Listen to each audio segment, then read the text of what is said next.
Making headlines, the President pledges to complete several key infrastructure projects in Vado Ra Atoll within this year. The President promises to bring significant development to Raskatim Ra Atoll before the end of this year. And the Finance Minister underscores the importance of the President's visits to the outer islands, noting that these engagements enable direct communication with local communities.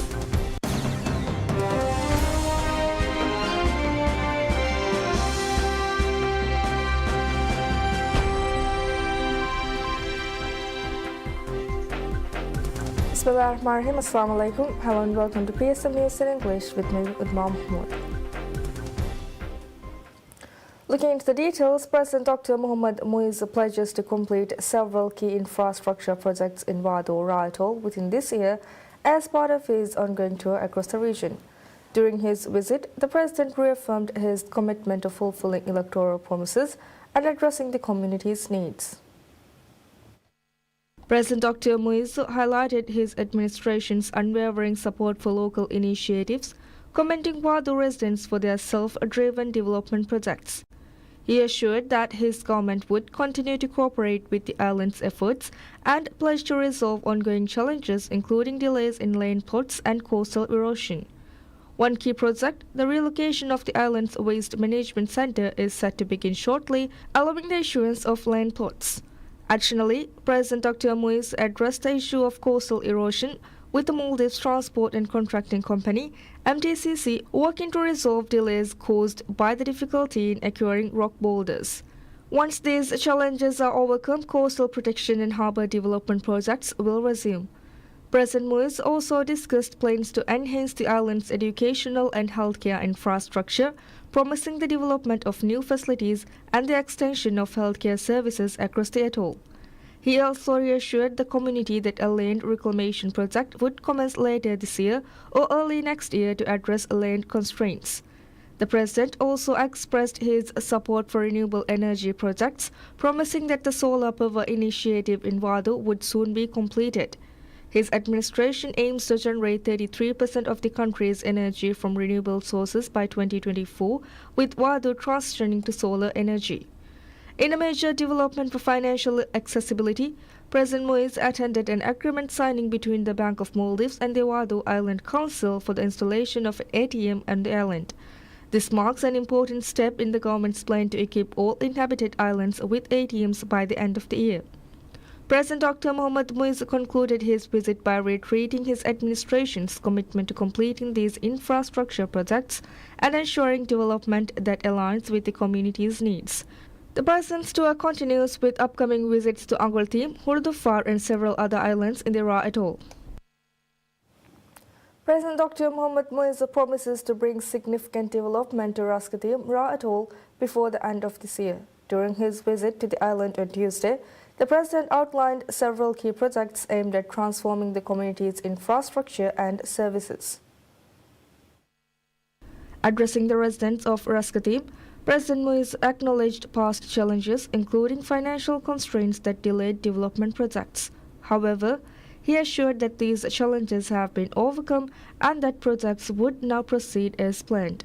The President committed to completing the Raskatim Harbour project, adding a new classroom and multipurpose hall to the school, building a football ground, and addressing critical issues like waste management, water and sewerage systems, and the island's main roads. Additionally, he pledged to improve electricity and healthcare services across the island. President Muiz emphasized the importance of prioritizing these projects in collaboration with the local council. He expressed his hope to return later this year to witness their completion. In a significant step forward, President Muiz also inaugurated the new office building for the Raskatim Island Council.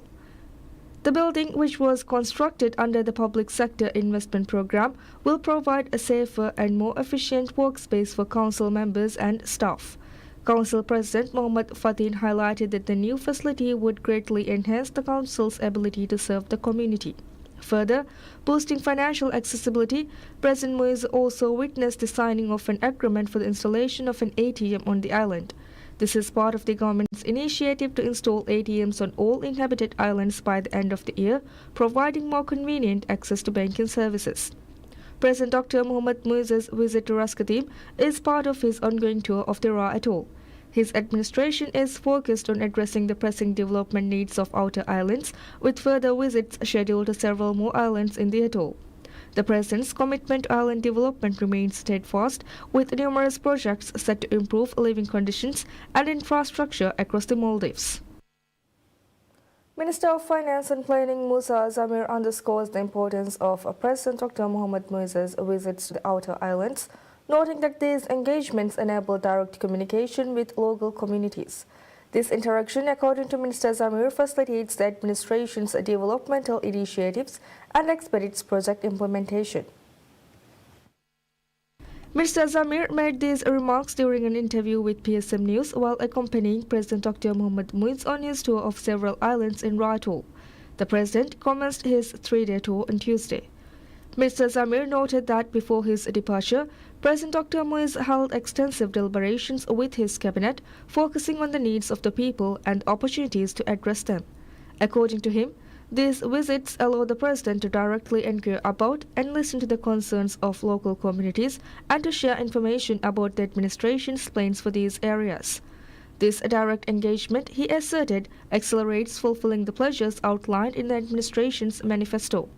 Mr. Zamir also highlighted the support and cooperation provided by local island councils during President Dr. Muiz's visits, emphasizing that the current visit to Ratul holds significant importance. Mr. Zamir also highlighted that several infrastructure development projects which had been delayed or suspended have resumed over the past year. He assured that based on resource availability, the administration will prioritize the significant projects outlined in the Public Sector Investment Program (PSIP). Referring to the administration's reform agenda, Mr. Zamir noted the implementation of a bulk procurement policy to ensure the availability of resources necessary for infrastructure projects. This responsibility has been assigned to the Maldives Transport and Contracting Company (MTCC) and the State Trading Organization (STO). According to the minister, MTCC is tasked with procuring rock boulders and other materials needed for coastal protection work during emergencies. The Maldivian government engages in discussions with a high-level Japanese delegation to explore opportunities for enhancing renewable energy and low-emission development with a focus on Japanese aid and investment. The Maldivian government has held discussions with a visiting top-level delegation from Japan over enhancing renewable energy and low-emission development opportunities in the island nation.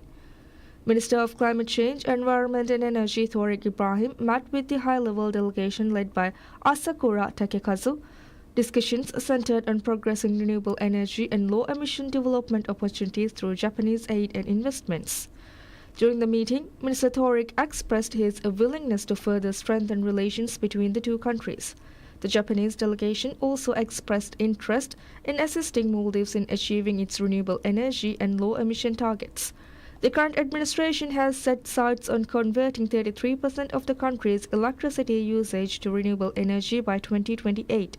Under this initiative, the country added 17 megawatts of renewable energy last year, which has taken the total renewable energy capacity from 53 to 70 megawatts. Maldives Police Service MPS signs several agreements with top training institutes of India to enhance its policing and law enforcement capabilities. The agreements were signed during a 4-day visit by a high-level MP's delegation led by Assistant Commissioner of Police Ahmad Shifan to India from 12th to 17th January. The agreements between the Maldives Police Service and Indian training institutes would provide high-level training in specialized investigations, cyber forensics and intelligence, and will also facilitate the establishment of a world-class forensic laboratory in the island nation. During the visit, the Maldives Police Service delegation had met senior officials of the National Police Academy in Hyderabad, National Forensic Science University in Gujarat, and Rashtriya Raksha University. Under the agreement signed with these institutions, the National College of Policing and Law Enforcement will receive curriculum accreditation to teacher exchange and technical assistance. According to Maldives Police Service, under these agreements, the National College of Policing and Law Enforcement has proposed to establish a campus in the Maldives and has agreed to assist in the development of a modern digital forensic laboratory. The Rashtriya Raksha University has also agreed to provide scholarship opportunities to 5 Maldivian police officers, courses taught on both campuses, and high-level training on financial crimes and maritime security. The Maldives Police Service said the agreement marks a significant step towards modernizing the standards of police work and enhance its operational and investigative capacity. The Maldives Emergency Medical Services Air Ambulance successfully completes 700 missions since its inception. Launched on March 1, 2024, this crucial service was established under President Dr. Mohamed Muizzi's electoral pledge with the aim of enhancing emergency medical care across the archipelago. Operated in collaboration with the national carrier Maldivian, the ambulance fleet consists of a DHC-8-200 series aircraft and a DA-WC-6 twin-otter seaplane. Reflecting on this significant achievement, the Health Ministry stated that the Maldives Emergency Medical Services Air Ambulance has completed 700 trips attending to 804 patients' cases so far. The Dash-8 aircraft is designed to transport 2 patients simultaneously, highlighting its critical role in emergency healthcare. A dedicated team of 15 professionals comprising doctors, nurses, and emergency medical technicians has undergone specialized training to provide these services. This initiative represents a collaborative effort involving the Health Ministry, the National Social Protection Agency and SPA, and the government's Universal Healthcare Insurance Scheme ASANDA. The administration of President Dr. Muizz plans to expand this service by acquiring helicopters, thus further broadening the reach and efficiency of air medical evacuations.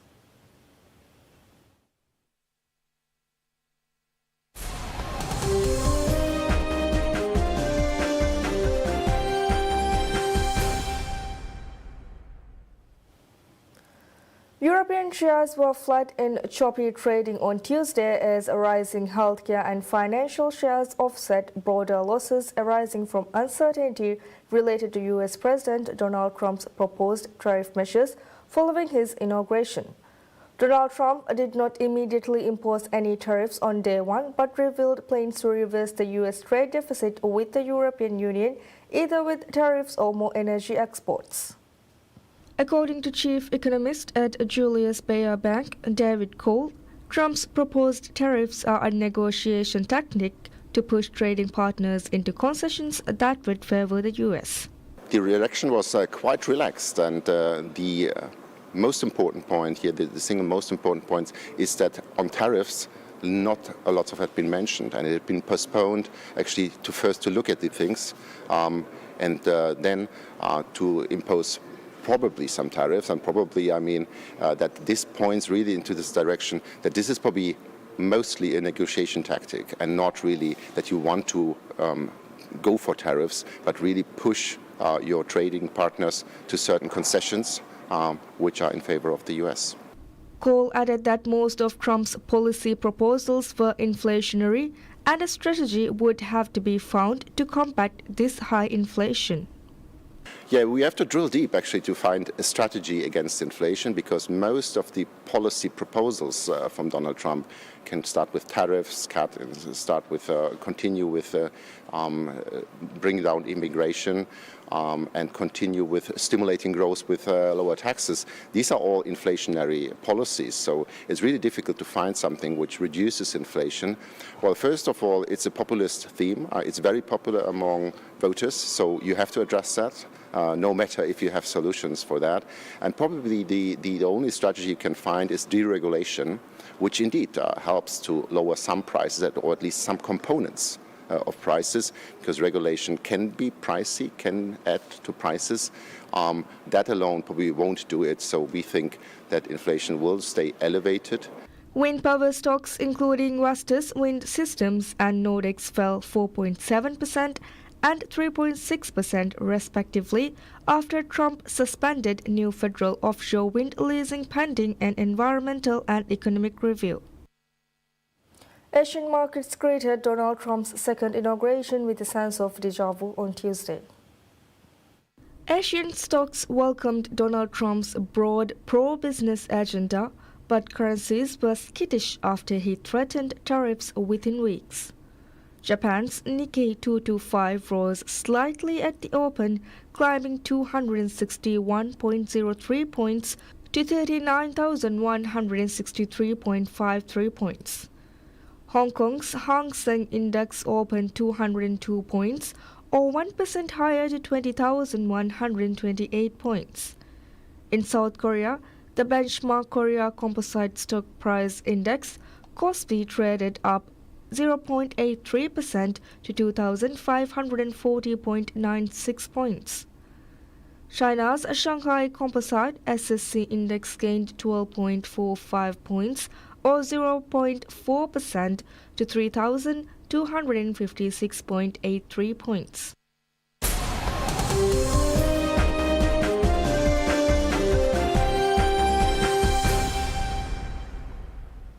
A World Health Organization spokesperson says that it regards U.S. President Donald Trump's decision to withdraw from the global agency and hopes that it will change its mind.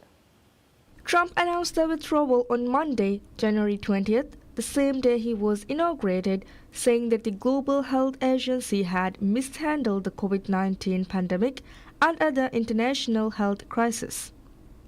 We hope the United States will reconsider, and we look forward to engaging in constructive dialogue to maintain the partnership between the United States of America and WHO for the benefit of the health and well-being of millions of people around the globe.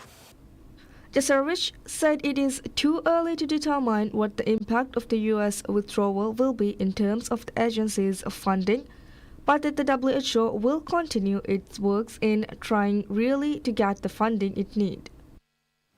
Russian President Vladimir Putin holds a video call with Chinese President Xi Jinping, in which he proposes further developing their strategic partnership just hours after Donald Trump was sworn in as the 47th President of the United States. China and Russia declared a no-limits partnership in February 2022 when Putin visited Beijing days before he sent tens of thousands of troops into Ukraine, and in recent months Putin has also described China as an ally. Speaking from his Novo-Ogarevo residency outside Moscow, Putin waved at Xi and addressed Chairman Xi as his dear friend, saying he wanted to outline new plans for the development of the Russian-Chinese comprehensive partnership and strategic cooperation. Xi also addressed Putin as his dear friend and said relations were growing in strength and that he hoped ties would reach new heights. Trump has promised to be tough on China and to speak to Putin about ending the war in Ukraine. Putin and Xi share a broad worldview which casts the West as decadent and in decline, just as China challenges U.S. supremacy in everything from quantum computing and synthetic biology to espionage and hard military power. Referring to Chinese statistics, Putin said China was Russia's main trading partner and that trade rose to $245 billion in 2024. Putin said Russia is ranked as China's fifth largest trading partner. Noting that China is the largest consumer of Russian energy and the biggest single oil export market for Russia, Putin added that they would push ahead with cooperation on cooperating on fast neutron reactors and reprocessing nuclear fuel.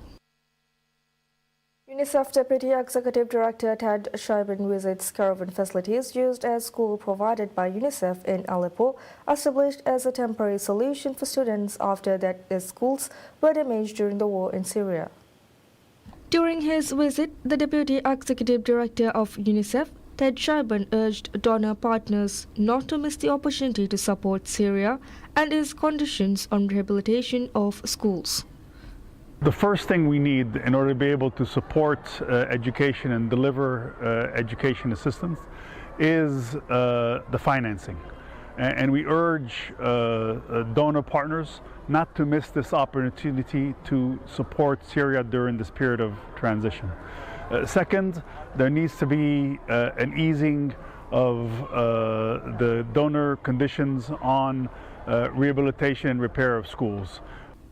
Schreiben said Syrian Education Ministry confirmed that the new curriculum will only delete terms that are related to old government and that the ministry aims to have a comprehensive curriculum that is useful for all aspects of the society.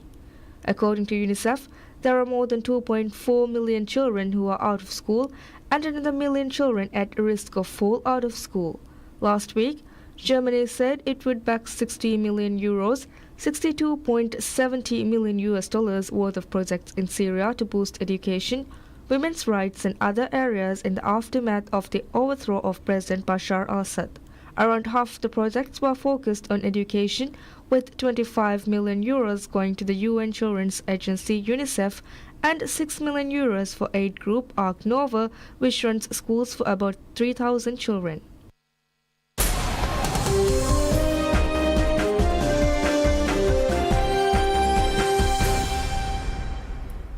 Defending champion Aryna Sabalenka reached the semi-finals of the Australian Open on Tuesday with a battling 62-26, 6-3 win over Russian 27th seed Anastasia Pavlyuchenkova, as her quest for a third straight title at Melbourne Park gained momentum.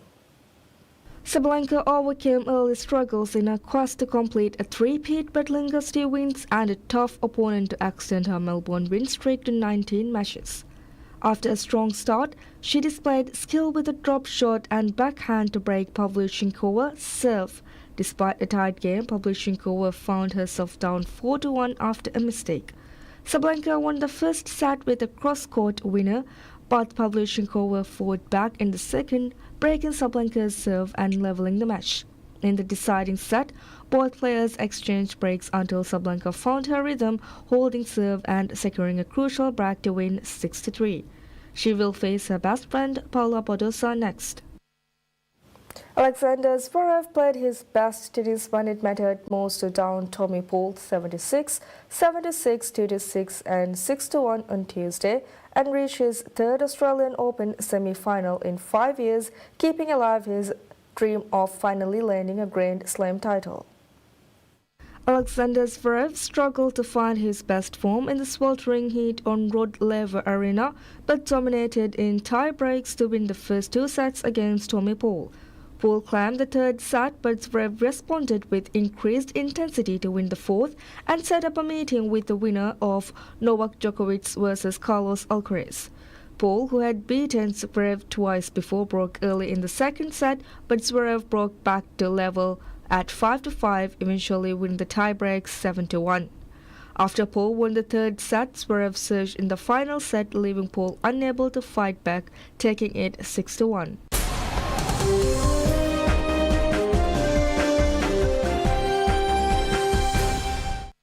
While South Africa grapples with a tragic death toll from the Stilfontein mine rescue, one illegal miner, Clement Moletsi, claimed police attempted to kill them while they suffered underground without food or water.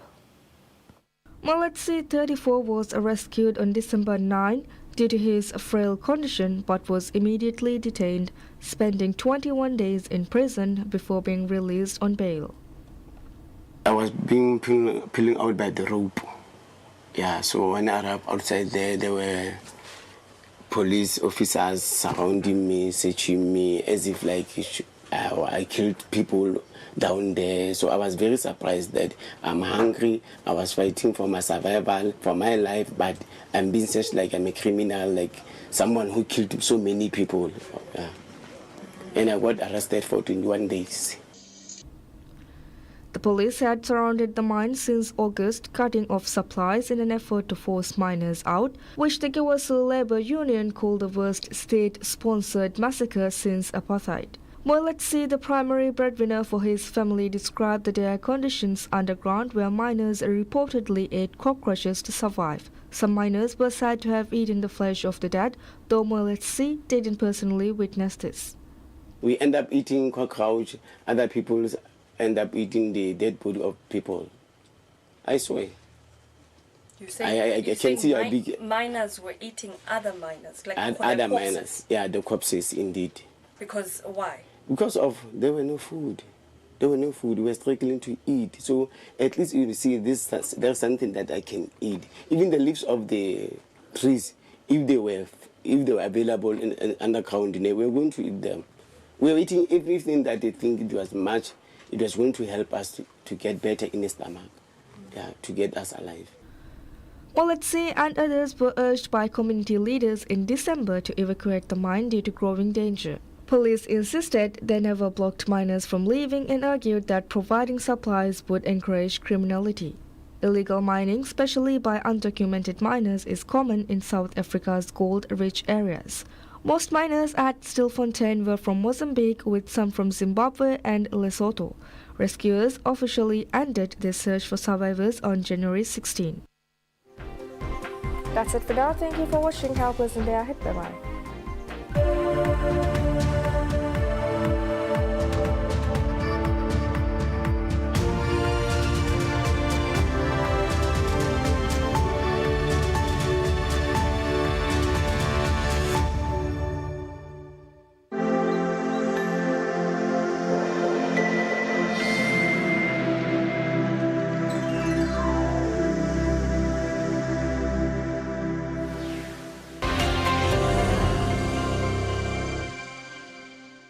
ದುಂಫತ್ಗೆ ಸಿನಾತುಂ ಎಕಿ ಉಮುರುಫುರಾಗೆ ಮೀಹುಂ ಶಾಗುವೆವಾಣೆ ಫದಗುಯ್ ಗೊತ ತಫಾತು ಇಷ್ತಿಹಾರು ತಪ್ಪುರ ಮುಂದೆ ಮಿಕ್ಕಮ ಸಮಾಲ್ವೆ ಹೇಲೊನ್ ತೆರಿಕಂ ಇತುರು ಕುರಮ ಅಹರುಮೆಂ ಇಖ್ತಿಯಾರ ಮಿಕುರಣಿ ದುಂಫತುಗೆ ನುರಕ್ಕಲೊಂ ದರಿನ್ ರಕ್ಕಾ ತೆರಿಕುರ ಅಣ್ಣಂ ಒಯ್ ಜೀಲುತ ದುಂಫತ್ಗೆ ಇಸ್ತಿಮಾಲ್ ಕುರುಮಾ ದುರುಹೆಲಿ ಕುರಮ ದುಂಫತ್ಗೆ ವಬಾಗನು ಚೇ ಬಡೋಮ್ಗೆ ಹಕ್ಕು ಅಹರುಮೆಂಗೆ ದರಿನ್ ದೆಬೆಜೆ ಬೆಲೆನಿವೆರಿನ್ ಬಾರ್ವೆರಿ Kuruva ಮಿನುಬೆ ಆದಾಯಂ ಕುಡಕುದಿನ್ನ Juan ಜೀಲು ರಕ್ಕಾ ತೆರಿಕೊ ದುರುಹೆಲಿ ಕುರುಮ ಮಸಕಿ ಕುರಮ